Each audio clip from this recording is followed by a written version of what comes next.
चौर्याग्रगण्यं कृष्णं नमामि। चौर्याग्रगण्यं कृष्णं नमामि। श्री गोपाल कृष्ण।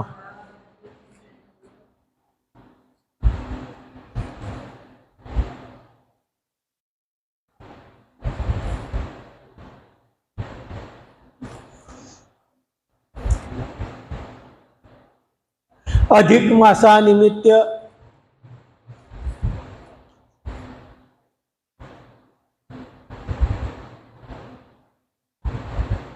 पुरुषोत्तम मास म्हणतात। या पुरुषोत्तम मासानिमित्त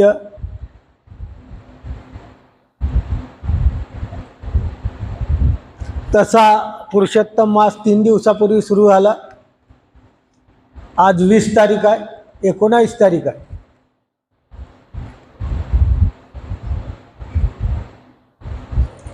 त्या निमित्ताने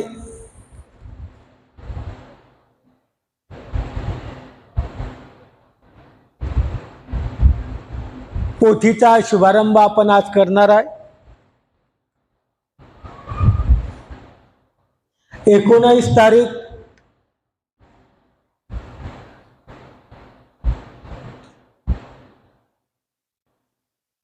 पहिला दिवस श्री चक्रधर निरूपित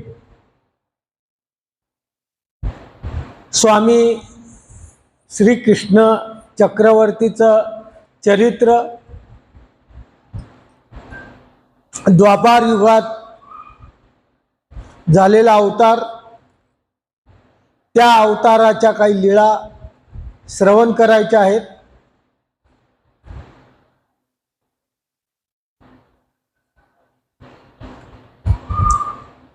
एकोणीस तारीख प्रारंभ आहे म्हणून 19च लोक आलेले आहेत।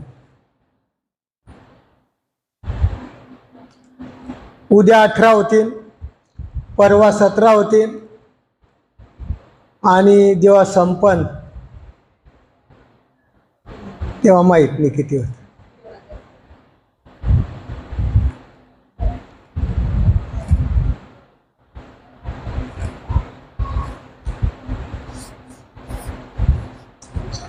मानव पंथाची परंपरा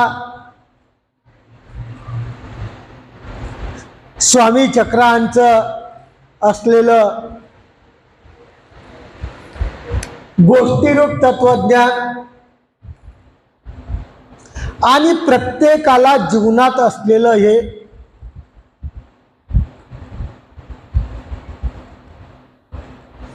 शास्त्र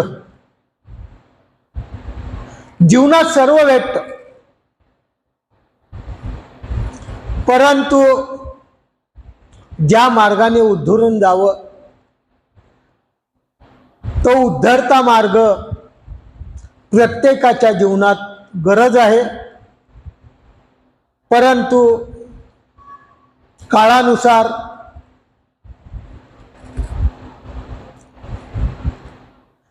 विज्ञानाच्या जास्त अधीन झाल्यामुळं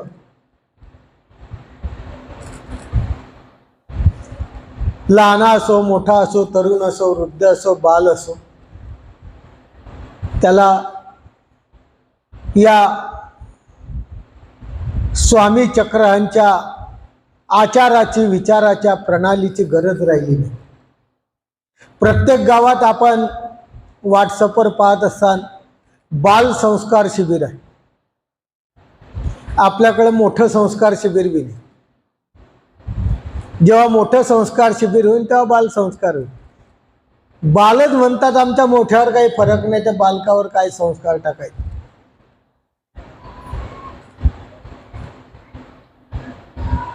तरी पण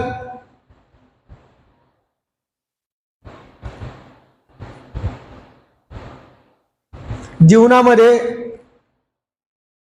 कोणीही असो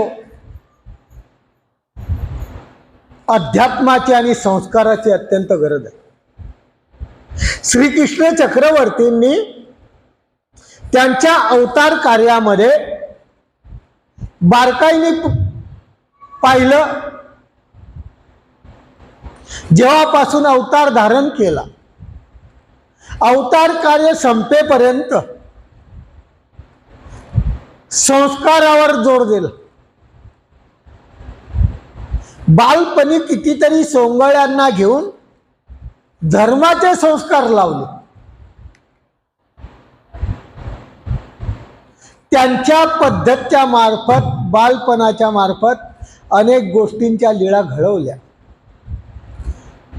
कारण प्रत्येक अवतार हा जीवाच्या भल्यासाठी होत असतो. ज्याच्यामध्ये जीवाचं या दुःखरूप संसारामध्ये भरकटून गेलेला आहे, त्या दुःखरूप संसारातून अलिप्त होण्यासाठी प्रत्येक अवतार कार्य करत असताना अशा संस्कार रूप लीळा करत असतो. त्याचप्रमाणे स्वामी चक्रांच्या सन्निधानी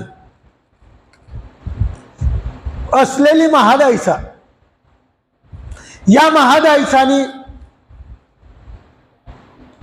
बराच वेळा पुराण ऐकल्यानंतर छंद होता.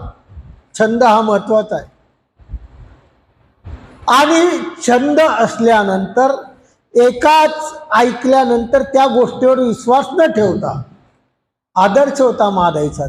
ती गोष्ट स्वामी चक्रांना येऊन विचारायची.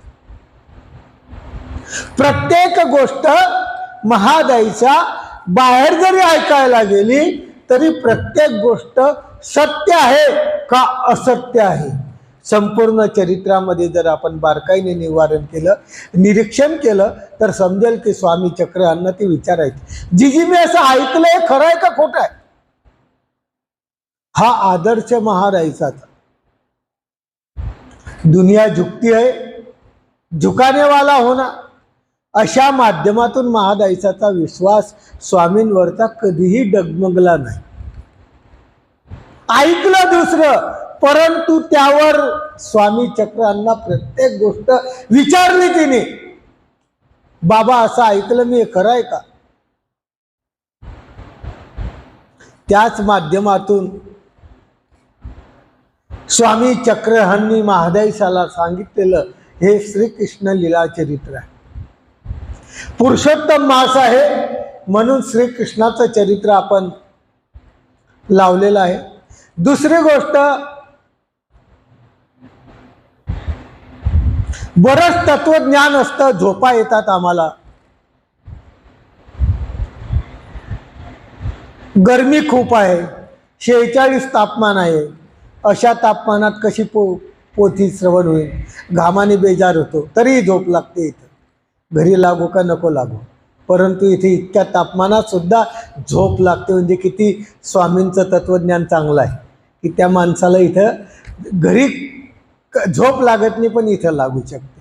म्हणजे तत्वज्ञान कमीत कमी झोपेला सुद्धा आश्रय होऊ शकतं. असं असलेलं तत्वज्ञान आपण आज प्रथम दिवशी सुरू करणार आहे.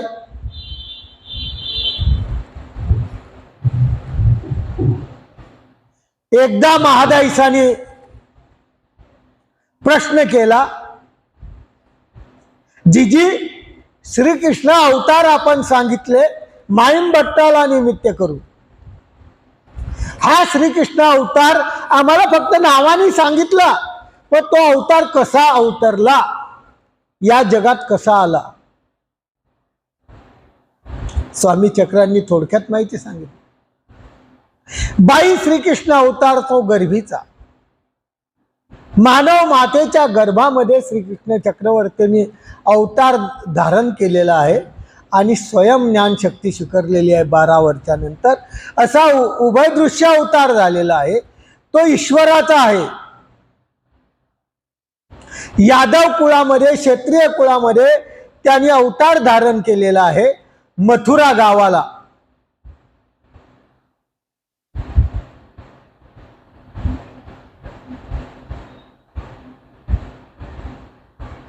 महादायसानी परत विचारलं, जी कोण्या काळी त्यांनी ज्ञानशक्ती स्वीकार केली. स्वामींनी सांगितलं, बाई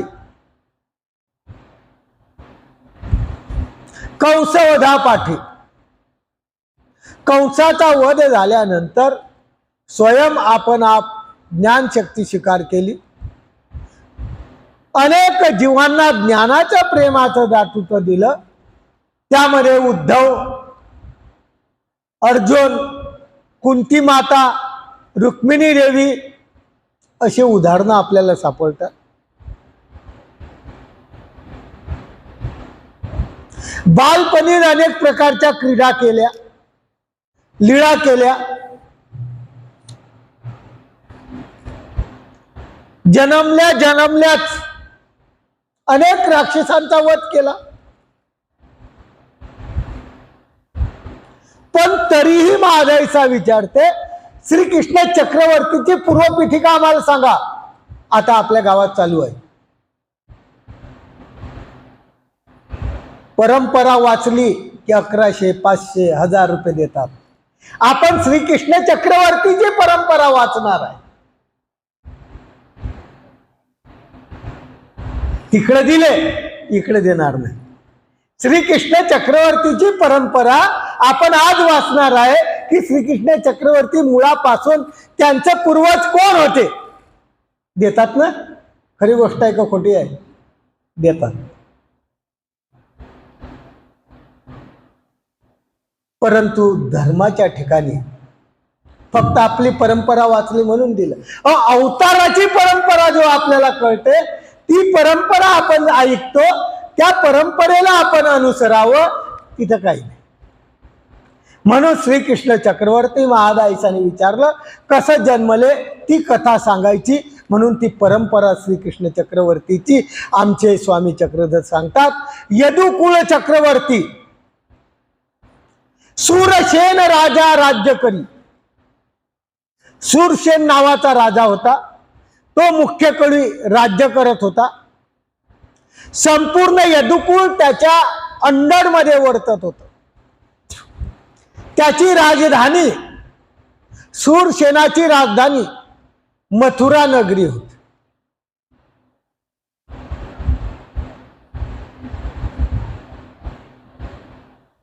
त्याला 2 मुली होत्या.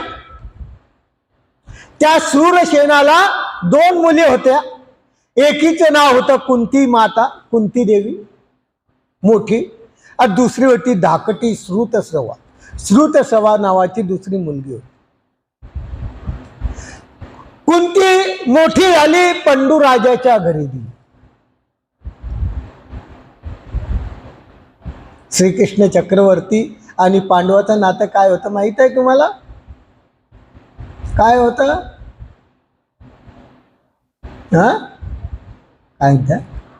आत्या.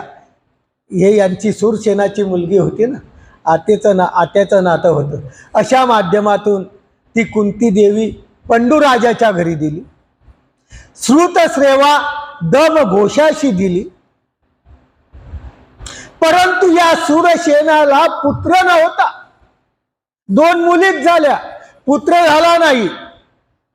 काय करावं? राज्याची धुरा चालली पाहिजे. राज्य पुढं दुसऱ्याला आपल्या वंशावळीत चाललं पाहिजे. म्हणून त्यांनी काय केलं? यज्ञव्रत केला. यज्ञव्रत केला. अनेक लोकांना बोलवलं. गर्गाचार्याला बोलवलं. सांगितलं आम्हाला पुत्र नाही, मुलगा नाही, आमचं राज्य उलट आहे, आम्हाला काहीतरी उपाय सांगा. ते म्हणे परत एक यज्ञ करा.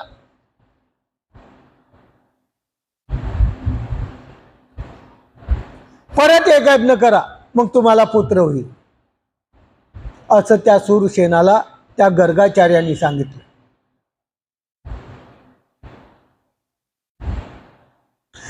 मग गर्गाने म्हटलं, राया, पूर्वी तुम्ही त्रेतायुगात एक ब्राह्मण होता. त्याचं नाव होतं तपोधन. तो महातपस्वी होता. त्याची भार्या तपोधनाची पत्नी, तिचं नाव होतं तपस्विनी.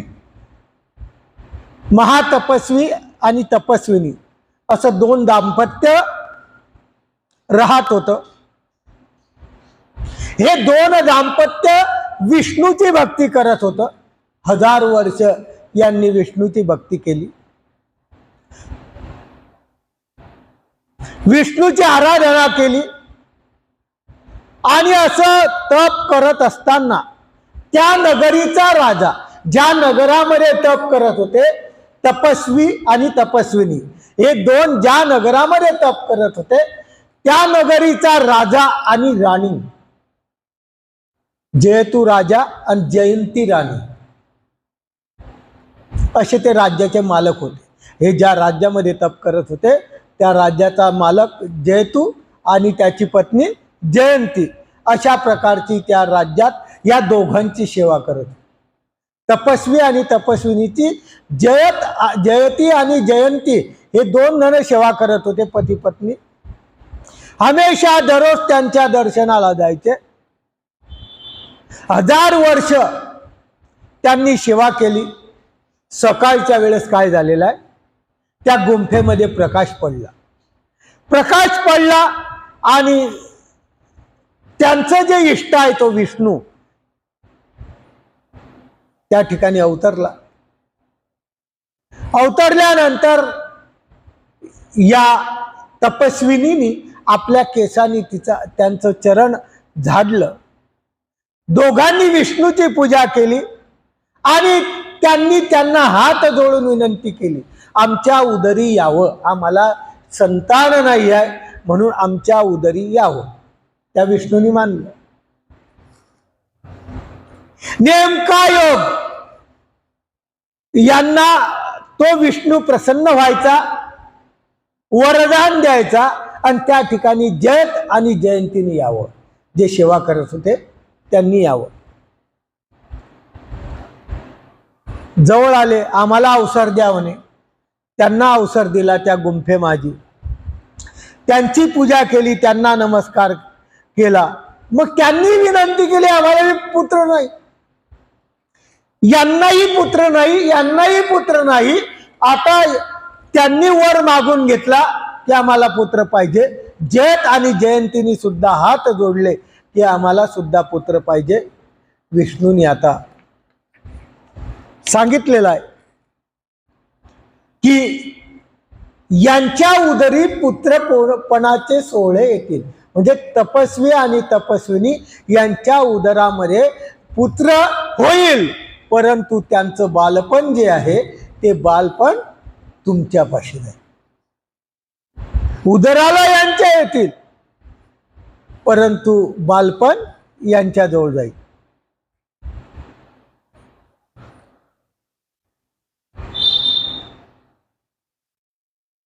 उग्रसेन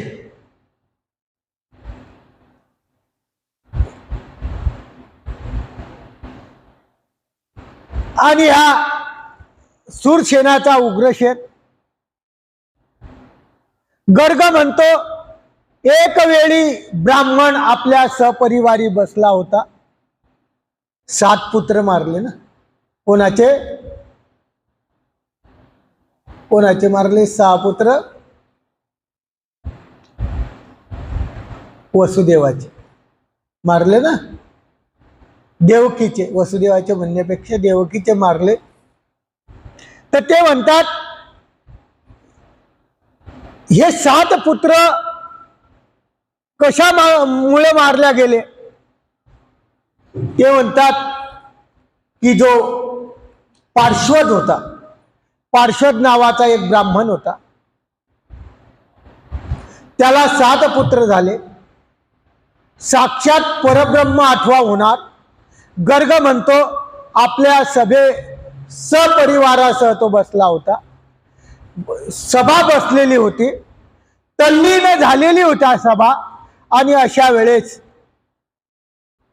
काय झालं? मदन नावाचा एक देवतेचा अवतार आहे. मदन म्हणजे सौंदर्याचा देव मानतात. असा मदन नावाचा देव अवतार त्या ठिकाणी होता आणि त्याने त्या ब्रह्मदेवाला झाप टाकली आणि ब्रह्मदेवाची मानसिकता बिघडली. पुराण आहे, पुराणामधून घेतलेली कथा आहे. त्या ब्रह्मदेवाची मानसिकता बिघडली आणि तो ब्रह्म कामातूर झाला आणि सरस्वती नावाच्या एका बाईला अभिलाषा केली. सर्व जग हसलं. हसल्यानंतर तिथं मदन बसलेला होता. तो कोपून उठला आणि त्यांनी काय केला, शाप दिला, 7ही जन्म मृत्यू लोकात जाल. तुम्ही 7ही जन्म इथं आहेत. तुम्ही अशी अभिलाषा केली, तुमचा जन्म मृत्यू लोकात होईल. तिथं अपमृत्यूला पावसात, जन्मले की मरसान, अशा प्रकारचा शाप त्या यांनी दिला का मदनानी. आणि शाप दिल्यानंतर पुनरूपी तुम्हाला श्रीकृष्ण चक्रवर्तीचं दर्शन होईल. आणि दर्शन झाल्यानंतर तुम्ही अशा प्रकारचं हे करसाल म्हणून मागचा वृत्तांत सांगितला. मग मथुरेला गेले, यज्ञ केल्यानंतर शूरसेनानी पूर्ण आहुती दिली आणि अशा प्रकारचा ती सुनंदा, तिला गर्भधारण झाला, पुत्र झाला आणि त्या पुत्राचं नाव होतं वसुदेव. शूरसेनाच्या पुत्राचं नाव काय होतं? वसुदेव. राज्याचा मालक कोण आहे? शूरसेन. शूरसेनाच्या पुत्राचं नाव काय आहे? वसुदेव. आणि तिकडं यशोदा आणि त्यांचा जन्म झाला. वसुदेव 7 वर्षाचा झाला. शूरसेन म्हणजे त्याचा वडील, त्याचा काय आला? अंत आला, शेवट आला. मग आता काय करावा? शूरसेन हा आपला वसुदेव 7 वर्षाचा आहे, शूरसेन शेवट आला. आता काय करायचं म्हणून त्या शूरसेनानी वसुदेवाला जवळ बोलवलं आणि जवळ बोलवल्यानंतर जो सांगितलं की बुवा आता अंतकाळ माझा आलेला आहे, वसुदेव असा आहे, तर आम्ही काय करायचं? हा अंतकाळ आल्यानंतर त्या उग्रसेनाला ती राज्य काय करायचं? सोपवायचं की बुवा तू राज्याचा सांभाळ, हा जोपर्यंत जाणता होत नाही तोपर्यंत तू राज्याचा मालक हो. अशा माध्यमातून ते राज्य त्याला सोपवलं. तो शूरसेन संपला, उग्रसेन राजा झाला. आणि उग्रसेन राजा झाल्यानंतर त्या उग्रसेन आम्हाला भरपूर वैरी आहे म्हणे, आमचं एकमेव राज्य चांगलं आहे, या राज्याची धुरा तुम्ही सांभाळावी आणि वसुदेवाचा हा प्रतिबंध बालपण तुम्ही सांभाळावं, अशा प्रकारचा संपूर्ण हे त्यांना दिला. त्यामुळं काय झालं, वसुदेवाला त्यांनी शिकण्यासाठी काय केलं? गोकुळामध्ये ठेवलं. वसुदेव शिकायला लागला. या उग्रसेनाला एक मुलगा झाला, त्याचं नाव काय? कंस. उग्रसेनाच्या मुलाचं नाव काय? कंस. योगायोगाने काय झालं, या उग्रसेनाने आपलं राज्य कंसाला दिलं. अधिकारी कोण होता? वसुदेव होता. पण त्यांनी कंसाला राज्य दिलं आणि कंसाला राज्य दिल्यानंतर कंस राज्य चालवतो आहे. त्याची मुलगी देवकी, या देवकीचा विवाह वसुदेवाशी झाला. आता हे कंसाला समजलं, कंसाला वाटलं आपल्या वडिलाला राज्य सुद्धा याच्या वडिलाचं भेटलेलं होतं, आपल्याला हे राज्य द्यावं लागेल. म्हणून त्यांच्यामध्ये द्वेष निर्माण झाला. कोणामध्ये? वसुदेवामध्ये आणि कंसामध्ये. शूरसेन तर नाही, शूरसेनामध्ये नाही, कंसामध्ये. आणि कारण ज्याला म्हणतात स्वार्थ निर्माण झाला. वसुदेवाला काही घेणं नव्हतं. कन्या त्याला दिलेली होती, लग्न झालेलं होतं. लग्न झाल्यानंतर गावातून मिरवणूक निघते, आपल्याला कथा माहित आहे. निघता एकदम अशरीरी वाणी झाली की या देवकीचा 8वा पुत्र तुला काय होईल? कंसाला मारून टाकेल. कंसाने ती वाणी ऐकताच आधीच दोघांचा विरोध, त्यामध्ये वाणी ऐकल्यानंतर एकदम त्याची जे संताप होता तो तळपायापासून मस्तकापर्यंत पोहोचला. आणि पोहोचल्यानंतर काय करावं म्हणून त्यांनी काय केलं? हा लग्न होऊ द्यायचं. त्या भर जी वरात चालू आहे त्या वरातला अडथळा आणला. लग्न होणार नाही. लग्न झालंच नाही तर 8वा पुत्र होणारच नाही. मथुरेच्या वनदेवतेने आकाशवाणी केलेली आहे. काय करावं, उग्रसेन त्या कंसाच्या पुढे आडवा पडला. वा एवढं लग्न होऊ दे, ऐकायला तयार. वसुदेव आडवा निघाला की आमचं लग्न होऊ द्या, काय ऐकणं. शेवटी वसुदेवाने सांगितलं, आम्ही तुम्हाला काय करू, तुमचा 8वा पुत्र वैरी आहे ना, जेव्हा 8वा पुत्र जन्मेल तो तुम्हाला काय करू, देऊन टाकू. तुमची आमचा गर्भ राखावा, आम्हाला आता लग्न होऊ द्यावं. इतक्याने त्याचं मन मोहरलं कंसाचं. जाऊ द्या, काय आपला वैरी 8वा आहे ना, मग काय हरकत नाही, सोडून दिलं. वसुदेव देवकी लग्न होऊन आपले संसार करायला लागले. परंतु इतक्या समय नारद त्या ठिकाणी आला. नारद कंसाजवळ गेला, कंसाला म्हणतो, 8वा वैरी आहे अशी आकाशवाणी झाली, खालून 8वा का वरून 8वा का मधून 8वा, कुठून बी केला तर एक 8वा भरणारच आहे. 8वा वैरी आहे, वरून जर केला तर शेवटचा 8वा होईल, खालून जर केला तर वरचा 8वा होईल, मधून जर केला तर तो 8वा होईल. म्हणजे सर्व गणती त्यांनी काय केली, करून दाखवली. आणि मग परत कंसाचं डोकं काय झालं, फिरलं. नारद गेला, कंस डायरेक्ट देवकीच्या महालात गेला, वसुदेवाच्या महालात गेला, साखरडे आणला आणि त्यांना जेलमध्ये टाकून दिलं. ही बंदीशाळेमध्ये टाकलं. ही कथा आपल्याला माहीतच आहे. अशा माध्यमातून त्या बंदीशाळेत तो गेला. अपकीर्ती व्हायला लागली. देवकीचा पुत्र मला काय होणार आहे, आमच्या काळाला बोल लागणार आहे, म्हणून बंदी खाण्यात टाकला. योग असा उग्रसेन म्हणजे कंसाचा वडील त्या ठिकाणी आला आणि तो म्हणायला लागला, रे बाबा असं करू नको. कोणत्याही गोष्टीचं असं राहतं, माणूस क्रिया करून घेतो, माणूस त्या क्रियेला तत्पर असतो आणि नंतर त्याचं फळ काय होतं, मिळतं. जेव्हा त्या क्रिया घडल्यानंतर त्या काळात त्याला त्याचा पश्चाताप नसतो, पण जेव्हा पश्चाताप येतो तेव्हा मागचा काळ शिल्लक नसतो. तसं उग्रसेनाचं झालं. काही न विचार करता कंसाला राज्य बसून दिलं. आता त्यांनी हा खेळ मांडला तेव्हा हा उग्रसेन खूप मोठा विनंती करतोय की असं करू नको. त्यांनी काय केलं, उग्रसेनाला सुद्धा बंदीखान्यात टाकून दिलं. म्हणजे वडिलाला सुद्धा कंसाने बंदीखान्यात टाकून दिलं. आणि अशा माध्यमातून त्यांनी काय केलं, 1 मुलगा, 2 मुलगा, 3 मुलगा असं करता करता 6 मुलं मारली. 7वा काय झाला, 7वा काय झाला, नाही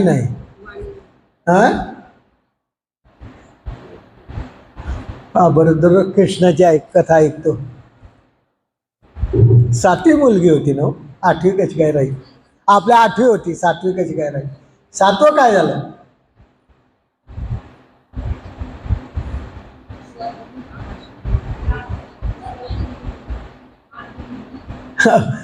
कोण गेली वर मुलगी, 8वी गेली का 7वी गेली. मग 7वं काय झालं, 6 मुलं मारले त्यांनी.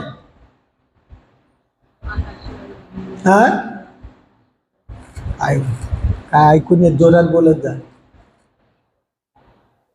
पहा बरं, साध्या कृष्णाच्या कथा आहेत, त्याच्यातही आपण इतके तल्लीन झालेलो आहे की आपलं काय होता तुम्हाला माहिती आहे का, संगती संग दोषेन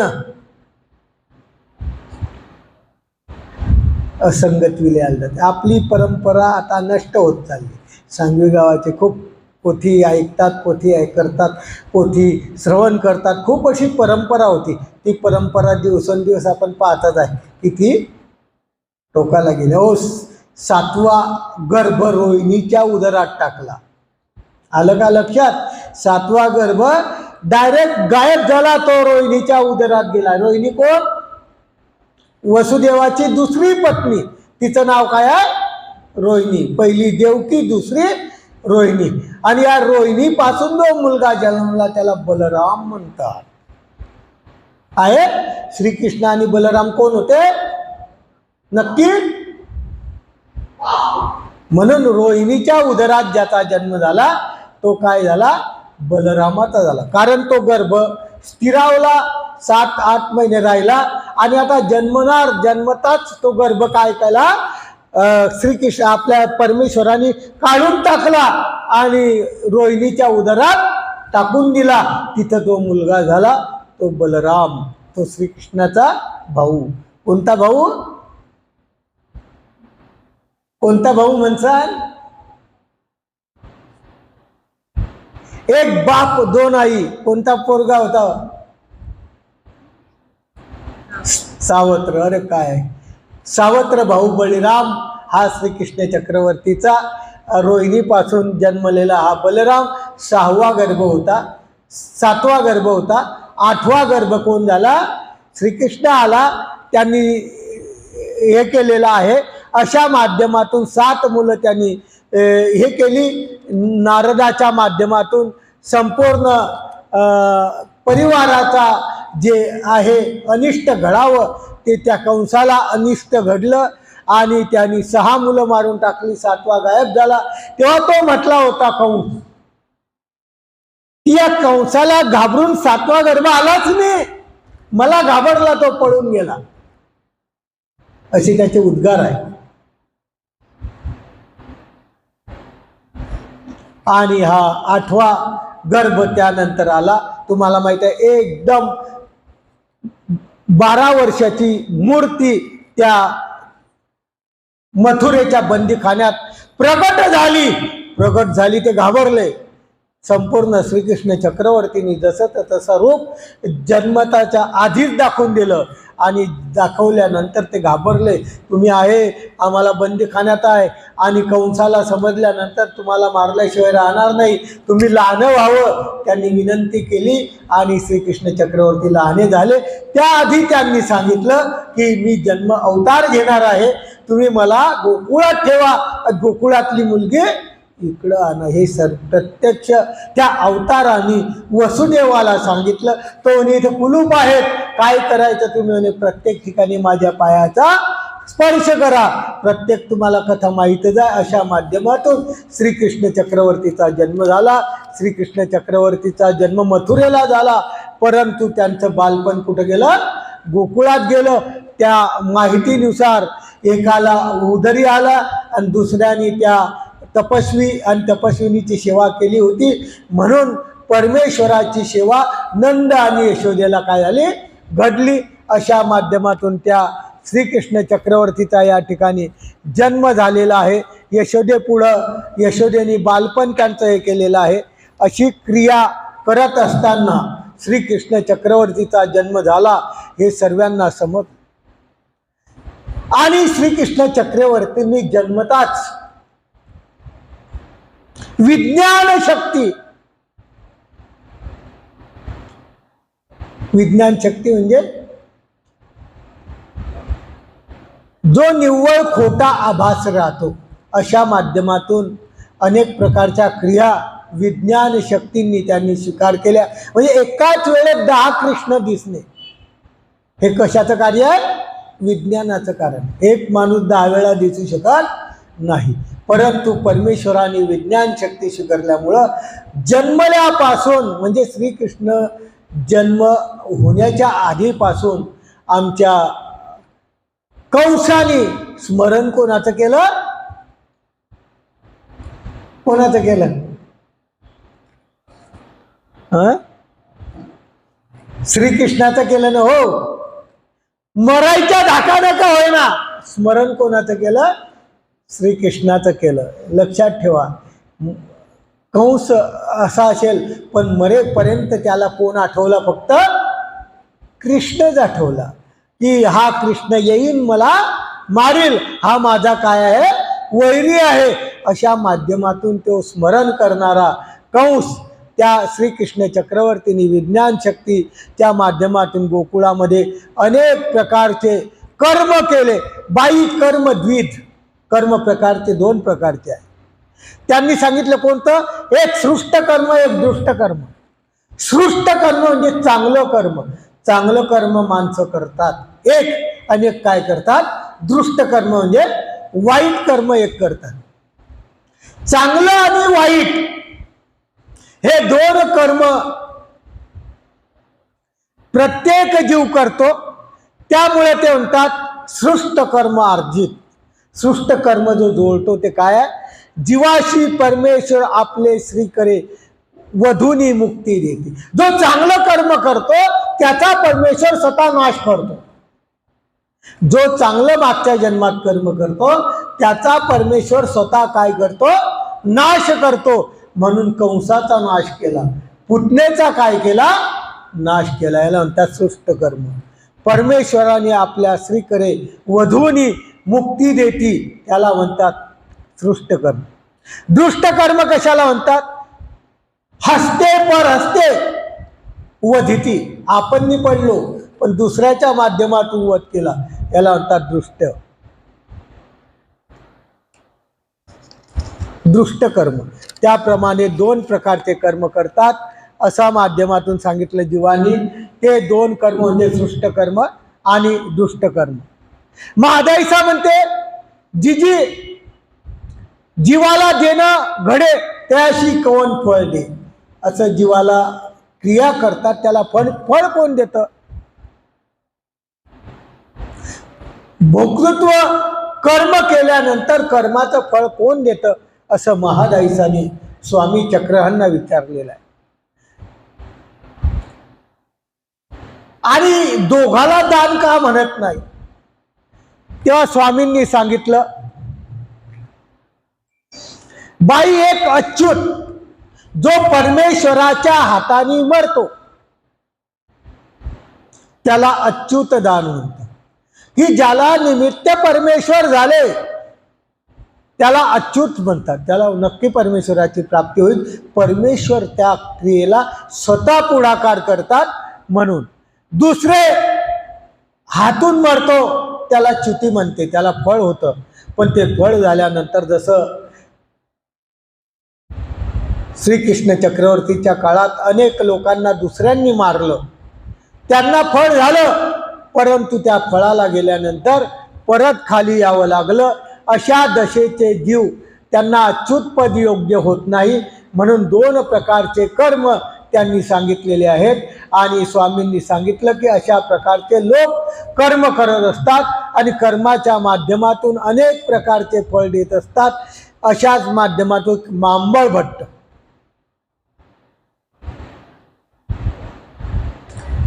हा मांबळ भट्ट होता. त्यांनी मागे दृष्टरूप कर्म केले होते. दृष्टरूप कर्म केल्यानं त्याचा जन्म या द्वापार युगात झाला. असुर कर्म केल्यामुळं याचा योग कंसाशी आला. कंसाशी आल्यानंतर कंसाने श्रीकृष्ण चक्रवर्तीला मारण्यासाठी त्याला विडा दिला. तो नेहमी मारतो, मी मांबळ भट्ट आहे, मी काय करू शकत नाही. विडा घेतला, गोकुळात आला. गोकुळात आल्यानंतर सर्व ठिकाणी पाहिलं, नंद यशोदेच्या घरी आला. एक ब्राह्मण आहे म्हणून याचा सत्कार करण्यात आला. त्या नंद यशोदेला काय माहित कोणत्या वाईटा बुद्धीने आलेला आहे. त्याला बसायला चांगलं आसन दिलं, बसला. म्हणजे तुमच्या जो पुत्र आहे त्याला आणा, तुमचं भविष्य पाहतो. आणलं गेलं आणि त्या नंदाला आणि त्या यशोदेला तो काय म्हणतो, अष्टमीच्या दिवशी जन्मलेला आहे, काळ्या रात्रीच्या दिवशी जन्मलेला आहे. हा तुमचं तोंड काळं केल्याशिवाय राहणार. तुम्ही याला आताच काय करा, मारून टाका.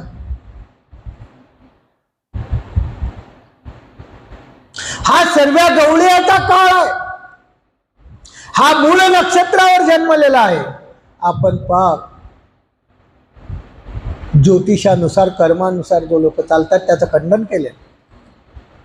मूळ नक्षत्र असो का काळा दिवस असो, का प्रत्येकाचं कर्म प्रत्येकाच्या सोबत आधी जोडल्या गेलेलं. परंतु आपण ज्योतिष डोक्यात वेळ घालून काला सर्पयोग म्हणतो, नारायण नागबली म्हणतो, अनेक प्रकारचे उद्योग करतो फक्त पैसे घालण्यासाठी. आणि त्या माध्यमातून या वसुदेवा आपल्या देवकी आपल्या नंद यशोदेजवळ त्या कंसाने पाठवलेला हा महांबळ भट्ट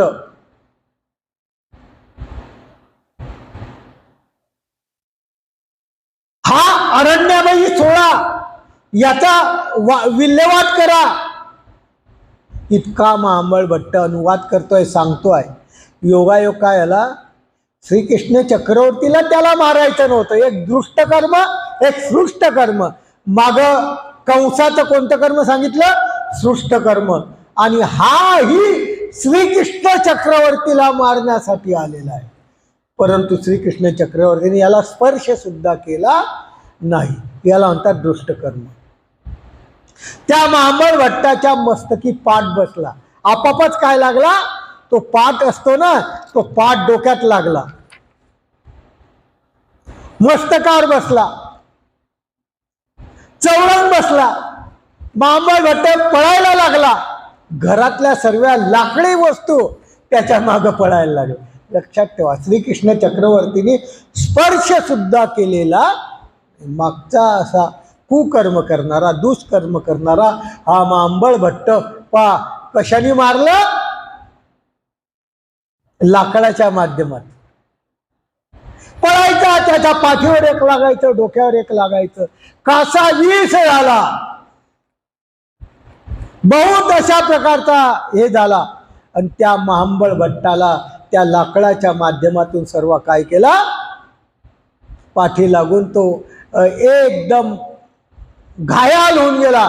कंसाजवळ गेला, सांगायला लागला की वा त्यांच्याजवळ काहीतरी विद्या आहे, तो मुलगा काही हे नाही, तो बालक न मारायची, बालक काही मेला नाही, मात्र मी खूप प्रकारचा मार खाऊन आलो.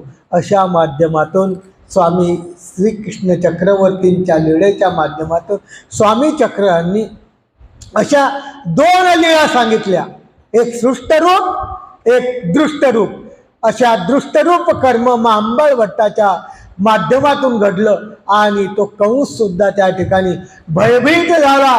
श्रीकृष्ण चक्रवर्तीची लीळा अशा प्रकारची देखून सर्व गोकुळात जनामध्ये आश्चर्य झालं. अशी हे लीळा. बस, दंड.